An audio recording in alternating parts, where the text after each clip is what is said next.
Welcome. So here in America, life is great, and we enjoy a lot of prosperity. And let's talk about some of the reasons for that.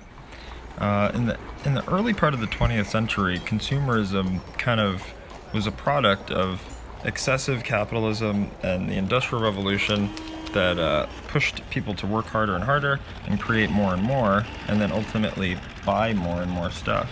So even though in the 19th century American culture was so different and emphasized practicality, moderation, we had the temperance movement that led to alcohol being banned and prohibition, and now we have a completely different culture where we're kind of defined by our stuff.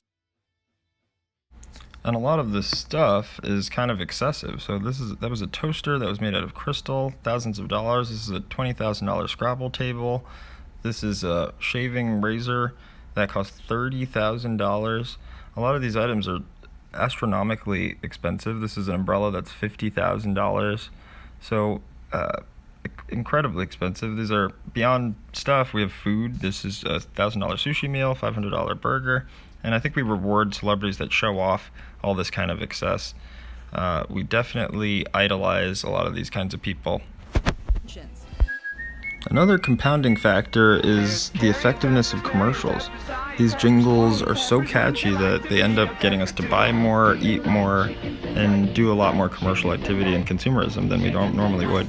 Subway, eat fresh. Chili's, baby, back then. So all this commercials kind of, they get you to eat more, and we've seen some documentaries like Super Size Me that have discussed the effects of eating all these fast foods. And it's not the only effect of consumerism, right? So we also want cheap goods, right? So Walmart provides us cheap goods that we demand. The demand is there for cheapest prices, even though these Walmarts are pushing out mom and pop stores.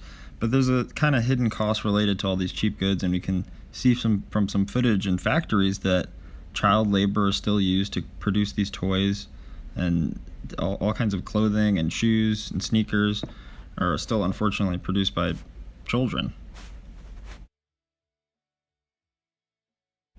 Another hidden cost is the excessive amount of waste that we produce with consumerism. So the byproduct of all of our plastic goods is, unfortunately, they're not biodegradable. So we create huge, vast landfills around the world just full of all these goods. And we need to think about a better way. So I think a better way forward is to put more focus into green jobs. There's a huge demand for green jobs, and there's a huge need for jobs in general, but also for renewable jobs, right, that aren't polluting the earth, but are making it better for tomorrow. So we can only hope that people are more solution-oriented.